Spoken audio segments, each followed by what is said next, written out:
देखिए, हमने किसी भी प्रकार की शिक्षा ग्रहण करनी हो, या वास्तु हो सकता है, नुमरो हो सकती है, एस्ट्रो हो सकता है, तो हमें सबसे पहले क्या ज़रूरत पड़ती है? ये पांचवा घर है, ये बुद्धि का घर है, हमारी स्मरण शक्ति का घर है और विद्या ग्रहण करने की क्षमता का घर है।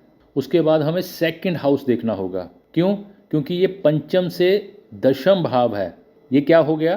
तो उसका कर्म है। मतलब क्या आप होल्ड करने के ऊपर कर्म कर भी पाओगे या नहीं कर पाओगे? तो अब हमें फोर्थ घर देखना होगा। किसी भी विद्या की गहरे से आत्मसात करना। पर ये पंचम से 12वां घर भी हो गया, तो 12वां घर का एक गुण होता है कोर तक पहुंचना, क्योंकि मन की शक्ति लगती है किसी भी जगह या किसी भी विद्या में कोर तक जाने के लिए। अब इसके बाद क्या आता है? नवम भाव आता है। तो नवम क्या है? पंचम से पंचम भाव है, मतलब बुद्धि की बुद्धि। तो ये उच्च शिक्षा का भी है कि आप उस विषय में उच्च हो पाएंगे। अब हमें 11वें भाव की भी जरूरत पड़ेगी। क्यों? क्योंकि ये विद्या से ये लाभ का घर है, सभी प्रकार के लाभ, सभी प्रकार की इच्छा, क्योंकि आपकी इच्छा है ना कि आप शिक्षा को अच्छे से आत्मसात कर पाओ, तो ये इच्छा हो गई ना। और जो हमारा 11वां भाव है ये पंचम से सप्तम आता है।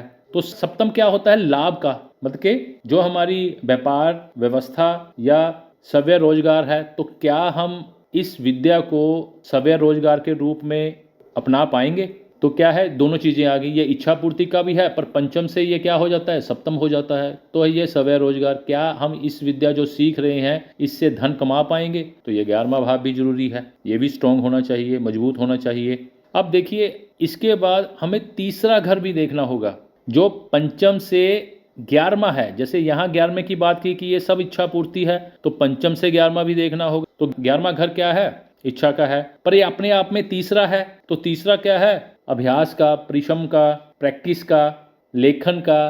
तो क्या है, आप अगर ये तीसरा भाव भी स्ट्रांग होगा तो आप पढ़ने में अपना अभ्यास कर पाएंगे, प्रैक्टिस कर पाएंगे, लेखन कर पाएंगे। कम्युनिकेशन का भी है, कल को क्यों वार्तालाप भी करेंगे आप। तो ये घर जरूरी हैं सभी। आशा करता हूँ आप अच्छे से समझ गए होंगे।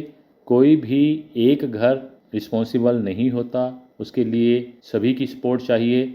मैंने अपनी तरफ से आपको समझाने की कोशिश की है, इसके ऊपर गौर कीजिएगा और समझने की कोशिश कीजिएगा, और मैं आशा भी करता हूँ कि आप अच्छे से समझ गए होंगे। आज के लिए इतना ही। नमस्कार, सत श्री अकाल, शुभकामनाएं। Thank you.